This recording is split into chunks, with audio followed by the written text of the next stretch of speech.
Welcome to the Weather Outlook 2024. Are you ready for winter weather? We've been having warm November weather. A lot of folks, you're probably saying, I just want normal fall weather. Well, we'll talk about all those details coming up, but this is our winter weather outlook. It aired earlier on Channel 10 at 5:30, and if you happen to take that in, I hope you enjoyed it. And Cassie Nall is with me right now, our weather team. Yeah, we're going to be here answering your questions. We've already gotten some good questions in, and we're going to take a look at the official winter weather outlook, what's behind the forecast. Yeah, if you want to ask questions, you can do that right now. How do you do that? On your screen. Email us at newstips@wbir.com. You can text us 637-1010 as well. If you got questions, get those in. We've got some. Cassie Nall's been working very hard getting your questions in and going through all the graphics. And Cassie, always appreciate your hard work. And we're excited to look ahead. What can we expect this winter? Last winter, yeah, as we talk about at 5:30 with our official outlook, last winter, this past January, was a doozy of a storm. So will we see anything like that? We'll have to, of course, wait and see. Yep, we'll walk you through the forecast again, just to remind everybody in case you missed the 5:30 edition, right, to give you kind of a brief overview of what we were talking about there. So let's start with those numbers of what we're forecasting for this winter weather outlook. Just get right to it, yeah. There you go. So on the plateau, Todd's numbers were 9 to 13 inches. For the valley, 3 to 7, and then for the foothills, 10 to 20. Yeah. Now, and I'll be honest, last year underdid it because of that January snowstorm. Ended up getting about, a time and a half, 150% of our average snowfall at the airport. In one storm, some areas got 9 to 10 inches.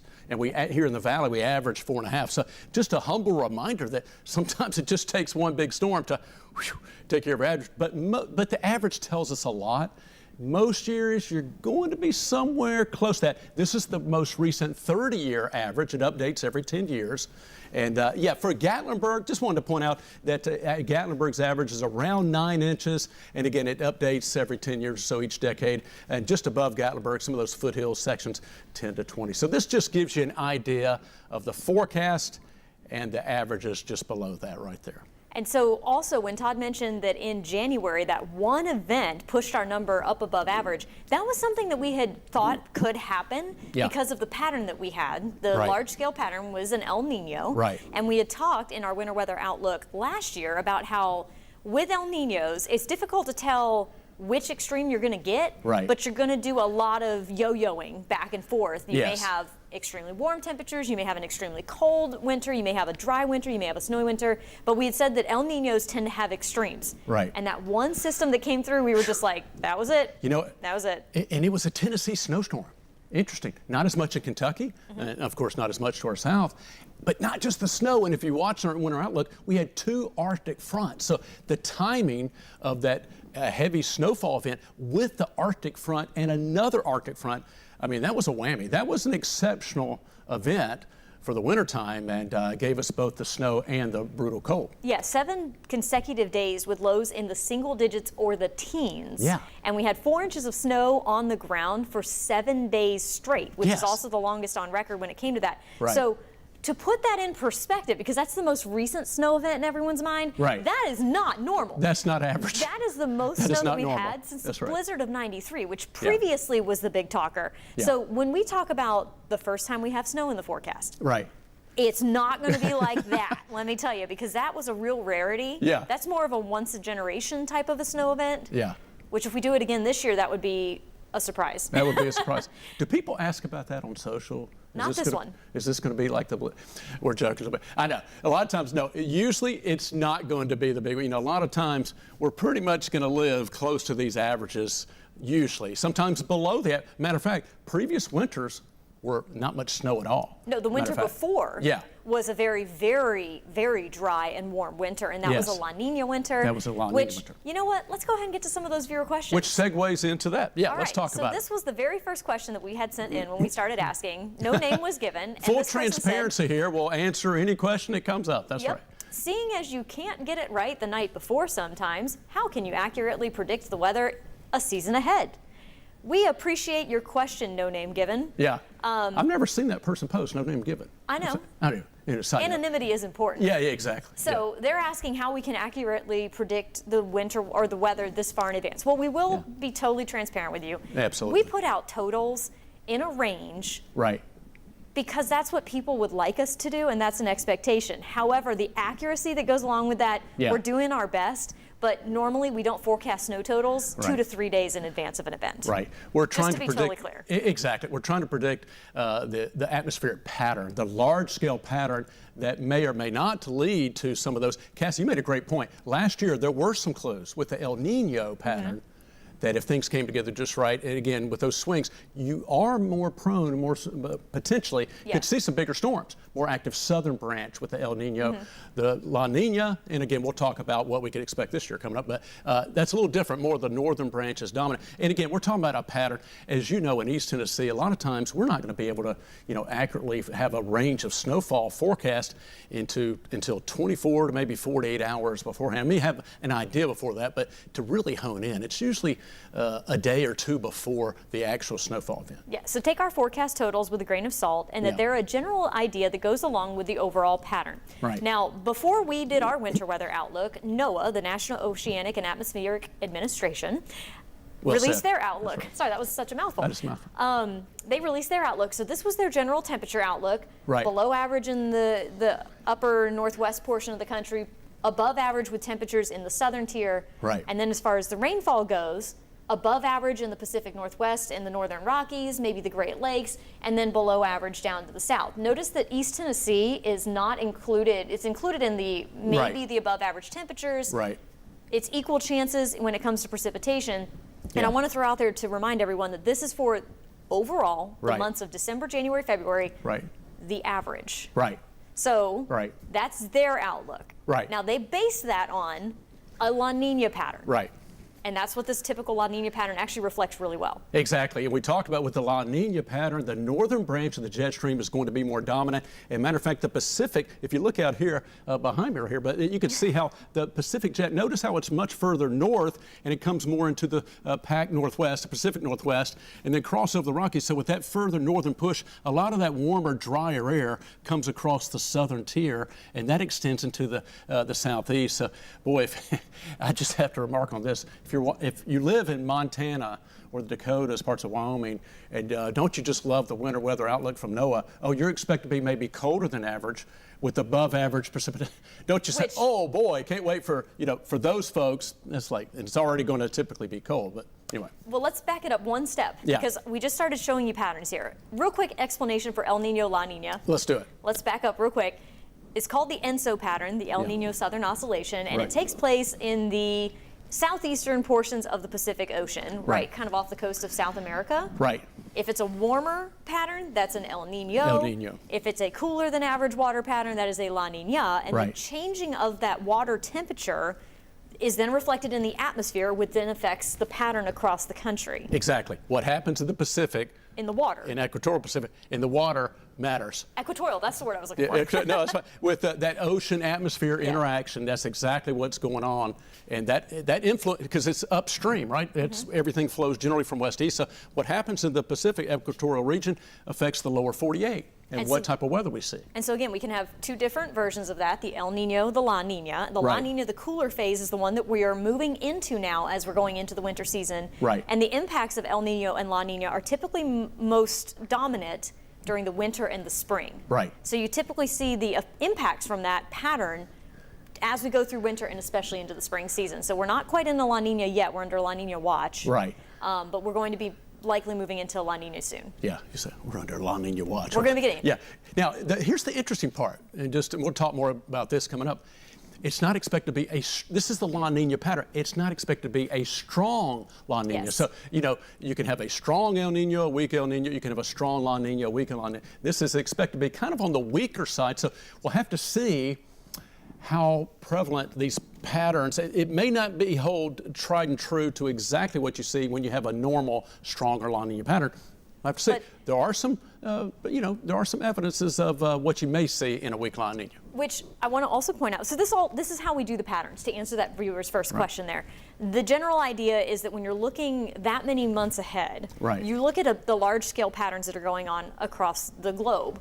And the ENSO pattern, El Nino or La Nina, is a very, very dominant one that we can look at to help us, and that's where NOAA came up with their forecast and what influenced our forecast. However, East Tennessee is kind of caught in the middle. We're not the north and we're not the deep south either. So we are generally influenced by every single weather system that comes across the country. So when we see these patterns for East Tennessee, we can't bite onto these quite as hard as the farther north areas or the farther south areas can. That's a great point. The signal's much cold and warm, and we're in the middle. Yeah, the signal's much stronger to our north and south. And when you were talking about the strength of the El Nino or La Nina, let me just pull up my handy-dandy notes that I took ahead of time. I've got some notes. Okay, so when we're talking about weak La Ninas and the weaker signal, it's less of a punch to the atmosphere. And so what that can basically do is be less consistent. So if this is what a strong El Nino would do, or La Nina, excuse me, a weaker La Nina may not follow this pattern quite as consistently. Exactly. And so there have been 9 weak La Nina events since 1950. And this is all coming from NOAA, by the way, the research that I'm doing, that I was looking at here. And while the overall pattern for snowfall was similar in a weak La Nina to a normal La Nina, there were a few key differences. The Pacific Northwest, specifically where it says wet right there, in a weak La Nina had less snow than it would in a moderate or strong La Nina. It kind of makes sense, right? Weaker, less moisture, less storminess, But in contrast to that, the Dakotas into Minnesota, this area right here, had well above average snowfall, likely because the moisture was being pulled up and around and coming down up in there. Therefore, that's why they have it colder. They have it more I guess, precipitation. They're more confident in that possibility up there. And for the snow lovers in the east, weak La Ninas, all 9 of them had well below average snowfall. There's that. Specifically in the mid-Atlantic, but across the southeast as well. So typically a La Nina would mean lower snowfall totals for us here in East Tennessee, but a weak La Nina actually could mean even lower snowfall totals. So that all 9 since 1950. So that's pretty notable, actually. It's a notable difference. And then talking about the snow, when we've been talking about those again, remember though, we're like the outlier when it comes to the overall patterns. So if you end up with more snow up here, and the storms are coming from up there, that would open the doors for more cold air. And if we can get enough moisture, we could still see snow, is what I'm saying. I'm not saying there's not going to be snow this year. It's going to come down to that 24 to 48 hours pattern. Like, does a disturbance coming in as the Gulf low develop, like it would anyway? But as you said, Cassie, that's a great point you just said, though. When you lay down snow cover on the ground, that helps those colder air masses traversing over that colder air mass not be modified as quickly. It's like they can make it further south. It's like they're moving over a refrigerator. Instead of warming them up. So some more snow and cold up here could indicate more snow and cold down here, question mark? We'll have to see. We'll have to see how it shakes out. And also something we haven't mentioned yet. In addition to the La Nina patterns, our weather, especially in the eastern half of the U.S., is also affected by the Arctic Oscillation and the North Atlantic Oscillation. Those are 2 more pressure difference variations that affect the speed of the jet stream and the polar vortex. And so depending on what those do, that can kind of slow the jet stream down, let it meander more, it can kink a little bit more, and that can allow shots of polar air to come down. So when we see those 2 systems, or those 2 overall oscillations dipping negative, we go, and then that's when you typically have more cold outbreaks coming down to the eastern half of the U.S. Little asterisks on that. Those are not able to be forecast more than 14 days in advance. Exactly. I was going to say that 2-week period. We have, in a lot of different weather models, weather charts, we look at the NAO, North Atlantic Oscillation, and, we'll talk more about this. I think we have one of our maps we'll show you them.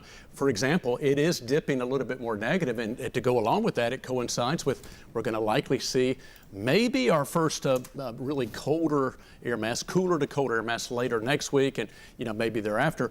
because of exactly what Cass just said, that North Atlantic Oscillation buckling, maybe going a little bit more in the Atlantic and allowing some cold air to dive more in the east. So that's something we'll talk more about that. Yes. But that's in the near term, maybe the next 1 to 2 weeks. And so when we're talking about, so we just talked about the snow potential. Goes. Yeah. When we talk about temperatures, though, here's the other things. Yeah. Only 2 of the top 10 coldest winters were neutral.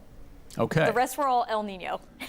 so the cold is really going to come with El Nino, and your stormy Yes. is going to come more with El Nino. And the jet stream coming farther south. Yeah. With the jet stream being lifted a little farther north, that allows more of that warm air to come up. That makes sense. Yeah. You have more warm air, that generally means less snow because it melts the snowflakes. Yeah. And that's So how it El works. Nino, basically, you have more chances. You have more chances, yeah. But we do have cold Yeah. snaps during La Nina years. So again, I don't Right. want to get everybody upset. Right. We will have cold snaps through this winter. Right. Also to remind everyone to remember, Yes. the 2022 to 2023 winter season was a La Nina. It was the 3rd La Nina in a row. We had hardly had any 3 snow. in a row. Right. It was very warm. In 2023, we did not have a high temperature below freezing for the entire year. Wow. One of only Yeah. 6 years That's on record yes, for that. that's right. And we Yes. didn't have any lows in the teens. In the teens. That's, yes. At all. Yeah. So, I mean, highly unusual what happened the last time we had a La Nina. So we'll see how this one plays out. Meanwhile, Right. of the top 10 warmest Right. winters on record, 2 were neutral, 2 were El Nino, and 6 of them were La Ninas. So there's kind of that evidence that's Yes. you're more prone and more likely to have a warmer and Yes. less snowfall in general in a La Nina pattern compared to the others. Yeah, Neutral or El Nino. and just as a side note, 6 of the top 10 warmest winters have occurred since 2011. Okay. There you go. Say it. Yeah. All right, moving on. There's our look at our NOAA prediction for the different El Nino, La Nina. The blue bars are the La Nina chances, and Right. through December, January, and February, that is meteorological winter right there. Right. Just over 70% chance of being in a La Nina. If we're not actually all the way into a La Nina, it would be a neutral season. Right. And in addition to winter impacts to this, as I mentioned, it shows into spring. Typically, we might have a more active severe weather season Oh, yeah. if we have a La Nina. Right. So that's also a reason why we pay close attention to this Yeah. moving into the spring season. It's forecast to weaken rapidly, Right. but just the strength of that La Nina could have impacts beyond the winter season Yeah. for how our weather behaves. We just have to see how all that shapes. Warm air is energy. Yep. So you're going to have that warmer air. You're going to have more rainfall potentially. You're going to have maybe more, storms potentially. So we'll have to see how that shakes out. Okay. Back to our questions. We're back to questions. Here we go. All right. All right, next question from Isbel Kevin. Yeah. If all official weather records are from TYS, where was the data recorded before the airport was built? It's a great Because question. our records in Knoxville go back to 1871. Right. But the airport was not, the McGee-Tyson Airport was not built until 1930. Right. And it was originally built in West Knoxville, where West High School is currently located. It was moved down to Blount County and officially opened in 1937. Right. So to answer the question, because I understand why that's confusing, we think it's confusing too. Yeah. But it was in downtown Knoxville. That's where records were recorded before officially moving to the airport. Right. There you go. Downtown to the and I know airport. there's a 12-mile difference in there, and I understand how that, if you're being really, really precise with your data, that could cause an issue. Yeah. But that's the best we have, so that's what we work with. And nationally, this is a point to make here. The official weather stations, many of them have been and still are located at the airports because for aviation interest. That's where they really needed to have a lot of the weather data, obviously, with the best instrumentation for pilots in flying, wind shear, precipitation, So that was one of the big reasons, and they needed to be placed in an area where everybody would have similar conditions instead of, well, this one's out in the country, and this one's by a river, and this one, you need to have continuity with weather stations so you have everybody's kind of apples to apples across the country. And also, being at an airport, it's staffed. Yeah. And so that's Yeah, the other thing exactly. is this, at an airport, you have just Right. you just have better equipment, it's more well taken care of, and that's why we also look to McGee-Tyson and have the data there. Yeah, I want to put one at Windrock Mountain. Well, it may not be staffed there, and it may not be. It's kind of hard to get to so sometimes. That's a great point. There's a rhyme and a reason why it's located. But those are the official weather data records. But we also do have citizen weather spotters who also have weather stations, and the National Weather Service does collect that information in the COCORAs. I can't remember what that long thing stands for. But if you do want to be a citizen spotter, you can reach out to the National Weather Service if you have a weather station, and you can report your data daily, and that's how they get the bigger picture of what's going on. Right. Just for the long-range official climate records, we look at the McGee-Tyson Airport. McGee-Tyson Airport. And there's Oak Ridge has a weather station, Crossfall, there are other weather stations. But for Knoxville, that's where it is, McGee-Tyson Airport. Yep. Next question, Cindy Lloyd. When we get a deep, sticking, okay, I spelled that right, snow and very cold temperatures, is it best to remove the snow or leave it on the plants? Ooh, the key here is that that sounds like a it's very cold. gardener type question. That's a very good question. It is a gardener type question. I mean, this is because I think she's thinking that when we have in the spring a frost or a freeze, we sometimes tell people to leave, or farmers will sometimes coat their fruit in water to protect it, because at least the water, when it freezes to ice, stays at 32 degrees, even if the temperatures get in the 20s. It'll insulate it. So it's less Keep damage. it from getting any colder. Yeah. She had specifically used the word bush in her email when she actually emailed me. Any bushes that still have leaves on them during the winter season, I would say just leave them alone. Yeah, absolutely. And I think, Cindy, you're thinking, and I agree, and again, we almost need Neil Denton here, or our plant expert. Somebody who knows a whole lot about the horticulture interest. But from what Cassie said, exactly right. I think it's best to, don't disturb it. Leave that snowfall a natural, kind of a natural insulator that's going to help to keep it. It's cold, certainly, but like Cassie said, it cannot get any colder once it's kind of coated with a little bit of that snow and ice. Unless, because she's also mentioning a sticky snow, the only thing is if it is weighing down the branches. Oh yeah, that's true. I would say go out and knock that off, because you don't want the limbs to literally break. That's a good point. I don't think the temperature is going to hurt any plants that are still alive into the winter season. Right. But you may want to consider, if it's a very heavy snow, helping the plants to relieve that stress. That's actually a great point. And you did say sticking, so a heavy wet snow, maybe gently brush it where it doesn't. Call a local greenhouse if this happens. Yeah, exactly. We're doing our best, but we are not plant experts. Yeah. All right, Betsy Lee, what is the latest recorded first freeze of the fall for Knoxville? I have a feeling you and I were just looking at this. It's in December. I don't have it memorized, but I bet you do. There you go. It's in December. I couldn't remember the exact date. It is December 6, 1978. That is the latest on record. Latest on record. The rest of, so the average is November 2nd. Right. We're past that. We are way past that. And when we are looking at our current forecast, because we were just talking about this, it could be until the 20th. Yeah. Maybe next Thursday. Maybe. Exactly. Or Friday. Late next week, next Thursday or Friday. Right now, things could change. That may be our next chance to get close to freezing, which will be our first one. Which would be, and if that happens, that would be in the top 5 latest on record. And if that isn't, if for some reason that doesn't happen, and we get all the way to Thanksgiving for that, it will be one of the absolute latest on record. There you go. Because it is highly unusual. And there are some negatives that come with this very late freeze. Yeah. We got down to 35 degrees on October 17th. We were close. Right. But not close enough. Yeah, we were on track at that point. We got 1 week. We had 1 week. We had 1 week of, okay, we're on track, and then it got back really warm. So some of the negatives that come along with a very late fall freeze are the pests may not be killed off that would normally go away once we have the first freeze. Allergies. We actually just did a story today. Been running some stories on that. And because we have plants that are now reblooming because they're confused. They went through that little cold week in October, and they're like, oh, it's spring? No, we haven't gotten there yet. But the plants are blooming, and that's extending the allergy season. And it's messing with the plants as well for their process. Right.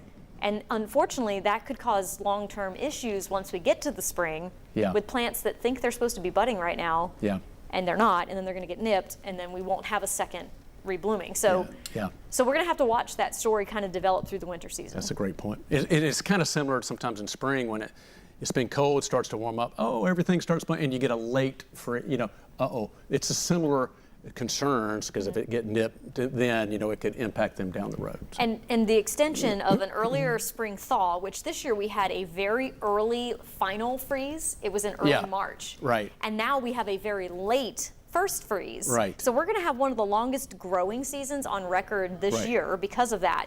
And this is a trend we've actually seen since 1970. That's when data was started to notice the difference here in the spring freeze and the fall freeze. Right. And so with that that is extending the growing season in some parts of the country by 2 weeks. Wow. Which is obviously has major impacts on those crops, some positive, some negative. Yeah, you can look at that both ways, right. Yeah, and so a lot of the country, especially up to the Midwest and into the Northeast, is highly impacted by that. In East Tennessee, we've actually seen our first freeze get earlier. Interesting, yeah. By 7 days, averaging since 1970. Right. We are the anomaly here, but that's because if you look at our data, it goes, whoa! Yeah.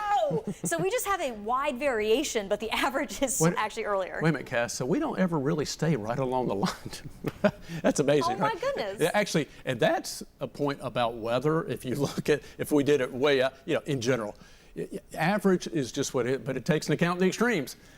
And so a lot of times we want to have a lot of people right now, I want it to be cool, I want average weather. Well, that average is made up of the highs and then the lows. That's why sometimes we say, oh boy, is it going to get really cold? Are we going to have to try to bounce, atmosphere is always trying to reach equilibrium and to try to get back to average. But a lot of times, this is a good point. A lot of times you're well above or well below and sometimes in the middle. And that's just part of East Tennessee, as I mentioned, being clipped by every weather system. Yeah. If there's a ridge to the south, we're going to be warm. If there's an Arctic front, it's going to boop us, which is what it did in October, which is why we had a week of cold weather in October. That's also the negative NAO. That was the negative NAO. Oh my gosh, full circle. It's amazing how weather works. Okay, let's look though for when we could have that first freeze. Okay. Like you were just talking about. Right, not talking snow or anything, just talking about a temperature trend here that we're looking at down the road. So here's our rain Wednesday, Thursday. Right. Highs maybe in the 50s on Thursday, so we're not talking about a freeze that one. Yeah, rain, cooled air, just keeping us chill. Just cooler. Yeah. And then we're going to have a ridge that builds back the ridge in. Back we're warming back up, and then now this is where every model run of every model looks different at this point. Yeah. This particular model says, hello. Yeah. Where has winter been? Let me just show you that instead of skipping through fall. Now this is just one run There was of one 2 model. days of fall right there. I'm just teasing. Yeah, that was fall. Without the Atlantic Coast. Hello, winter. No. To be fair, 12 hours ago, this model had this over here. It was over my neck of the woods. And yeah, they're going to change. But the spirit of what they're showing, the idea of what they're showing is probably, and eventually, it's been cold out west. Yeah. It's been very warm in the east. Ridge east, trough west. It's been that change. seesaw pattern. It's going to change eventually. At some point. So. And the model's like, are we doing it now?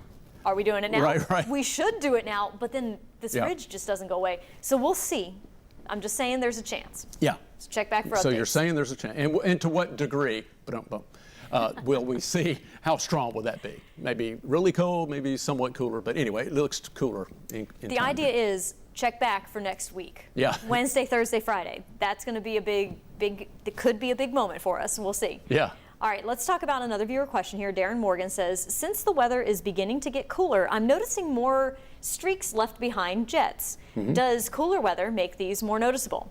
And I know today was a day where we had a lot of, those are called contrails. Right. So when the jet engines warm the air, it's the same way clouds form with every day. Right. The jet engine warms the air, pushes the warm air out, Right. warm air then cools rapidly, it condenses any moisture that's in it, and it forms the contrail, the little white streaks that you see behind the jets up there. Right.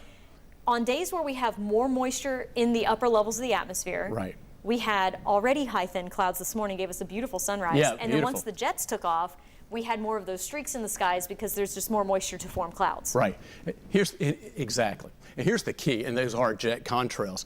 Yeah, as you see the jet, sometimes when you have really, really dry air, jets are going through at all times of the day and evening, right? You never see them. You don't see them as much, or if you do, you can look right behind and you may barely see a very short jet streak, and then it evaporates.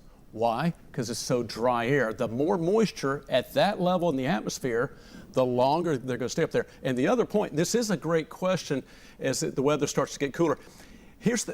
As you go up in the atmosphere, it gets colder. As you lose the frictional effects of the Earth's surface, et cetera, you get colder. The density is less and the air is thinner, so you get colder as you go up in the atmosphere. So even if it's a really warm day down here, it's much cooler up there. So it is that contrast of that warm jet, this fuel coming out that makes the contrails with that cooler air that it's hitting. But it's really more of a function not of the temperature, because it's always going to be cooler there, the moisture of how much of that contrail you see. And how long the contrails linger if they spread. Exactly. Those are something actually when I was in school, in college, that was part of one of our classes, was to go out every day at the same time and make a sky observation. And one of the observations we had to do was, could you see contrails? Right. And how much were they spreading? Yes. because that would kind of determine how long they were lingering. Right. And that tells you if the air is dry, they would have evaporated. That's a very good point. But if they stick there and then they spread out, that tells you that there's plenty of moisture to work with, the clouds have formed, and they're not going anywhere. Yeah. So good question. Very good question. Now, Julie Neal, it seems like there have been more wind events in recent years. Now, Julie gave a more extensive background. Right. She lives in Gatlinburg and was there during the 2016 wildfires. Yeah. So wind events are something that she notices a lot. Right. And she's asking us if we can explain mountain wave events. Very good question. Time of year is important when we talk about this. Right. In the summertime, we usually have quieter weather. We don't really have dynamic weather systems coming across the country. Right. In the fall, and especially in the winter and spring, you have these strong low pressure systems coming through, right, and you get more wind. Right. So in general, fall, winter, spring is more windy for us. More windy, exactly. To start with. Changes in air pressure equals higher, it creates the wind to blow. So the stronger the pressure gradient, the stronger the wind. So when you have that stronger low pressure, then more active jet stream, you're going to have stronger winds, especially in the mountains. And because of the orientation of the southern Appalachians, right, they're on a southeasterly to southwesterly kind of a degree here. Right. And that direction means that if the wind is running parallel to the mountains, right, that you're not going to notice it as much because they're just kind of running into the mountains and kind of running parallel. Right there. If it's running perpendicular from the northwest right, into the mountains, you get an upsloping flow, right, and you're going to wring out a lot of moisture. So you're going to get more rain in the mountains, right, and you're going to get more snow in the high elevations of the mountains. Right. If you have the wind coming in from the southeast, like this, that's right, when you're going to run into the mountain wave stuff that she's talking about, because right, on the opposite side of the mountains, the air is being forced up. Right. But it then hits kind of a ceiling above the mountains, and then it's forced back down. Here we have a graphic. We got a kind graphic of to demonstrate this that. a little bit. Yeah, exactly. So the wind is coming. This should be the other way around backwards. but there, pretend that's southeast where Todd is, and yeah, these are the mountains. So right, the wind hits the mountains and is forced upwards. Yeah, and exactly. And as the air goes up, it cools, and then it condenses. That's why generally sometimes the mountains are going to get more moisture and clouds. But when it hits, it goes over the top of the mountains, it comes down, it descends, it compresses, it warms, it sinks, it accelerates. So this is what leads to those mountain wave events. When that air, it gets heavy and it accelerates as it descends, and it can be roaring. On the other side of the mountains, you know, on the windward side, may just have a gentle upslope wind, but then on top of those mountains and coming down, as that air dries out, it can really, and the topography here in East Tennessee, places like Greene County, Camp Creek, Horse Creek, where just the topography, it's how the mountains open up the mouth at the base of the foothills, howling, roaring winds. There's certain areas that are known to see some really, really strong wind gusts when we have mountain wave events. And as Cassie correctly said, exactly, when they're coming up out of the south, southeast, a little bit more perpendicular, and you're running over and then down. And it's just like a Dollywood roller coaster, for example. You're going down the hill, you're accelerating, right, with that downward momentum, and that could create some damaging winds. That's the net effect. What are mountain wave events? They create some 60, 70, 80 mile per hour plus winds. It creates some wind damage. And so to add a little bit more to the science that you're talking about there, and you're talking about how it cools when it rises and it right, condenses, it's also denser. Yes. And so heavier. Yeah, that's a great point. And that's also part of what drags it down so much, is because it's heavy. That's a great point. I didn't say that. It's heavy, yeah, and then it's going to come on down. Exactly. And so it comes rushing down. It moves into drier air. As it goes down in pressure as well, because the pressure is higher at the surface than right, it is higher up in the atmosphere, it's compressional warming, which then forces it to warm, yes, which now it's extremely dry. Right. And so now you've got a rain shadow on the mountains as well. So when you have winds coming out of the southeast and the south, areas right in that little shadow there also don't get as much rain. Right. As the other areas, but right, but it all exactly, has to do with the temperature you'll see change. That. Yeah, exactly. To change the air density. Yeah. And it's a really fascinating and unique event that happens specifically in our area because of our topography. Because of our topography. Nobody wants the strong winds in the mountains. I understand that, but that's how it happens. You know, at the top of our winter weather outlook, we were referencing and used as a theme, and Cassie, that you came up with our January snowstorm.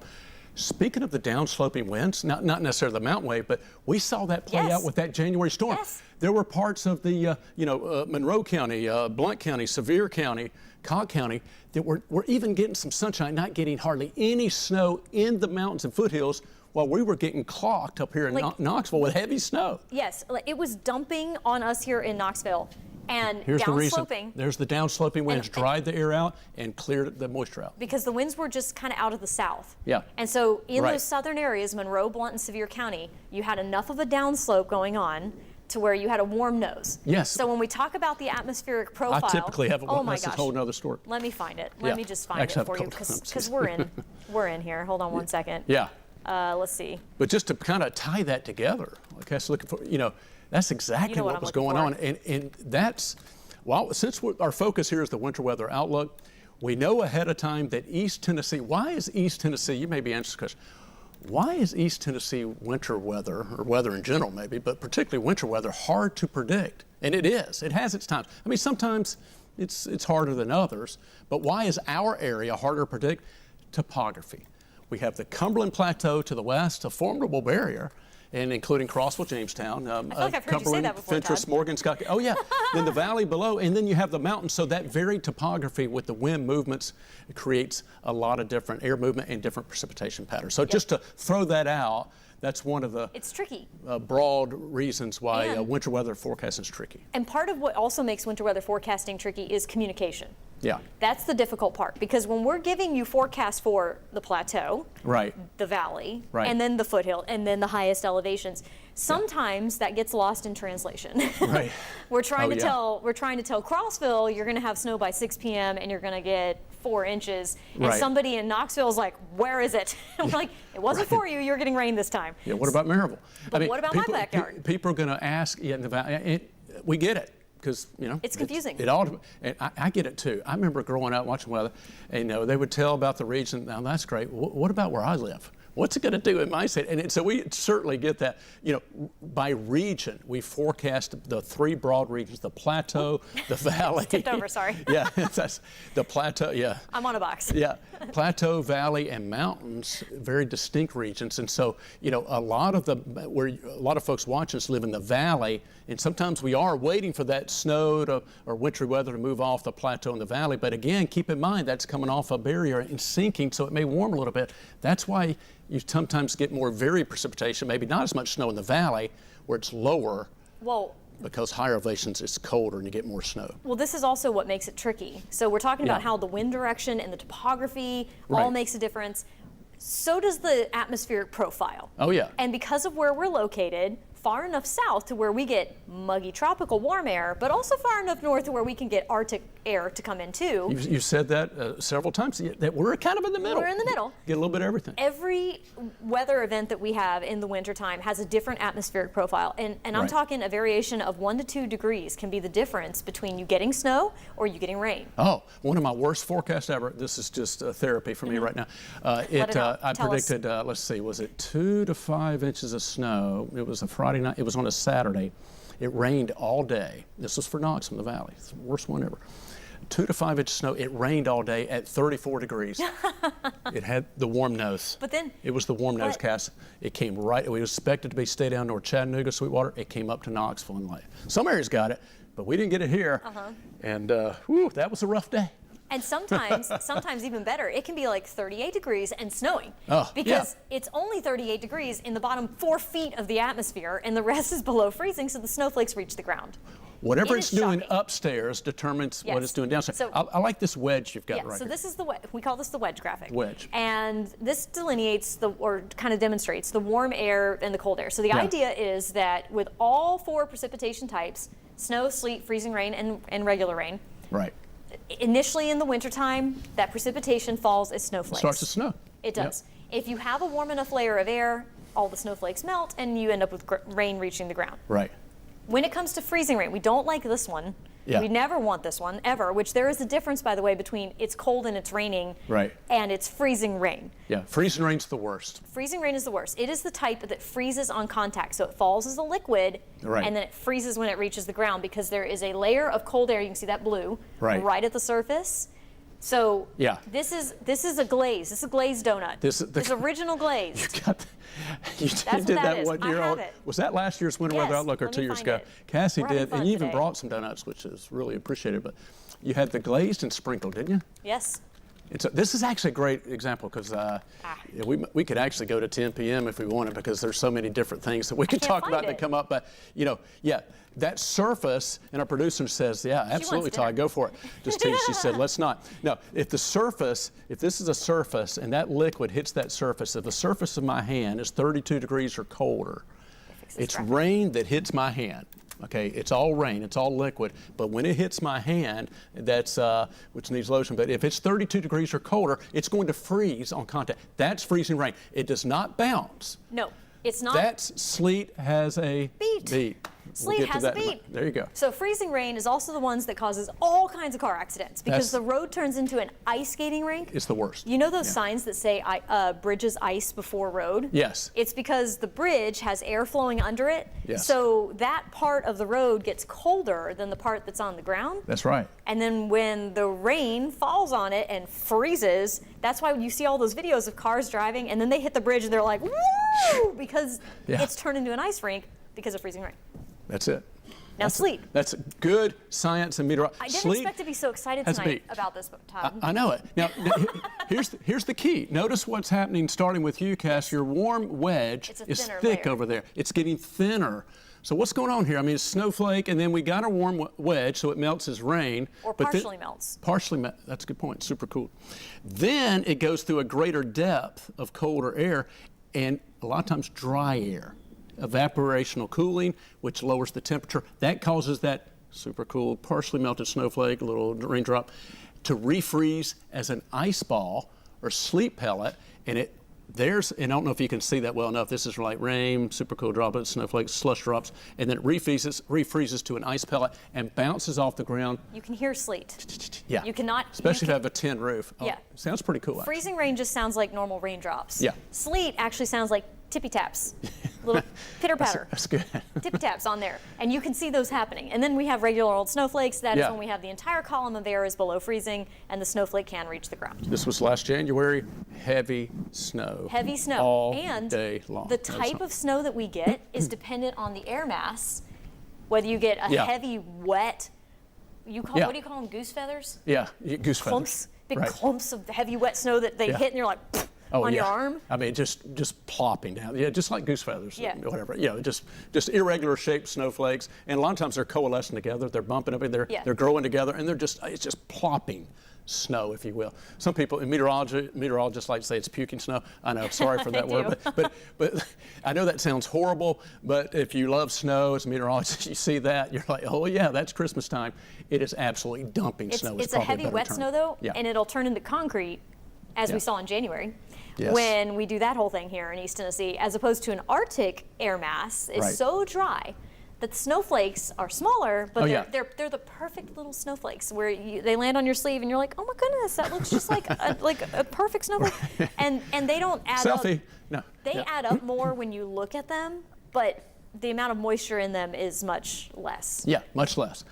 We have a liquid to snow ratio, snow to liquid ratio, and typically in general, it's 10 to 1. If you get 1 inch of rain, liquid, that typically equates to about 10 inches of snow. But when it's really dry, you can have like a 15 to 1, where that, you can have did I say it right? Yes. Yeah, you can have, let's just say, 1/10 of an inch can give you maybe, complicated now. no, sorry, 1/10 of an inch, I'm going down the scale, may give you 2 or 3 inches because that less moisture, it's much drier, and it actually is fluffier. It's fluffy snow. Wet snow compacts, and so you have a lower snow to liquid ratio, whereas if it's drier, you can have a higher snow liquid ratio. Okay, sorry if we just went over that.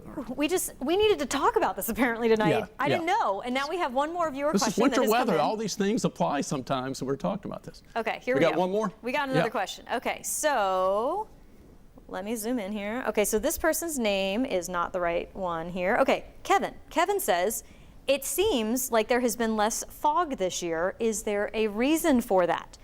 All right, so Kevin. Is that Kevin right over here? Or Kevin in the studio? Kevin! Thank you, Kevin. Yep. Oh, there. Okay, so back to the fog. Back to the fog. So let's rewind back to August, because that was part of weather folklore. Right. We talked about that in our winter weather outlook.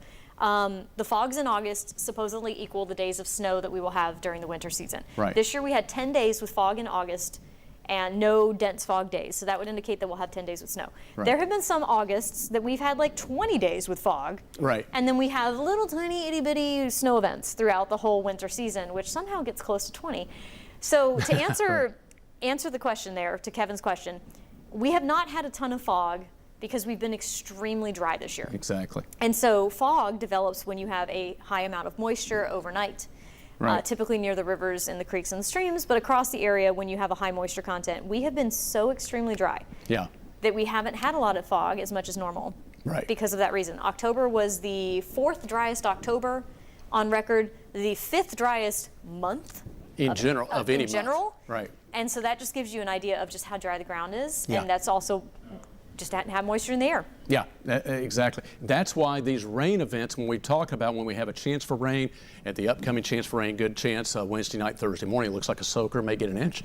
That's why these rain events are important. Whenever we're warm and dry, and so dry in the fall, we know we don't want it to go too dry for too long in the fall season. We need our rains as when it's warm and dry like that. So so the rain is certainly good, and hopefully that's going to help us transition also into a little bit more of a cooler pattern as we go in time. Yep. So we hope that we start to see more periodic, not heavy, but periodic rain events. Yeah. Because we need that moisture to get into the soil. Right. We don't want it all at once. Exactly. It runs off. Because during the winter season, when folks get really excited about snow, snow does not make up for rain. Because snow, as Todd was saying, the 10-to-1 ratio. So we get an inch of snow, that equals 1/10 of an inch of water. Yeah. And that's not gonna do anything. Not gonna do much. So we need the good soaking rains that we're going to be seeing Wednesday night and Thursday to help get water in the ground. Absolutely. That's it for the questions. Yeah, thank you for joining us. I hope you've enjoyed. By the way, thank you for joining us on our stream, WBIR Plus. You're going to be seeing a whole lot more segments like this, live content. We're going to be adding a lot of content to this stream. So however you found us today, and continue to check back in daily, because you're going to see a lot of content. And I certainly hope you enjoyed this particular segment.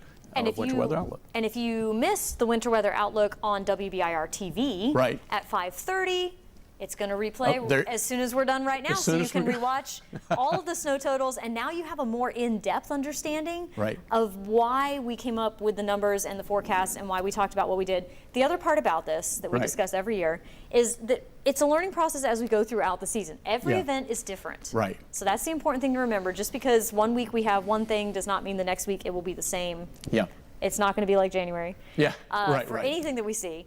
And so that's the important thing, is to know that every event is different. So you have to check back for updates, listen to details about timing and where the snow is expected. And we will help get you ready for the winter season as we go along, with making sure you're ready for any school closings that may be happening or road conditions that may be hazardous. Yes. We got you covered. Yeah. We'll do our very best. Cassie Nall, thank you so much. Our weather team put a lot of work into it. Again, you're going to see Mike Simon, Tavian Whitehurst, Rebecca Sweet, Cassie and I in our full Winter Weather Outlook segment. But hopefully you enjoyed this. Kind of an in-depth look of why we see what we sometimes see in East Tennessee when it comes to winter weather, which certainly can be tricky. All right. Thank you for joining us.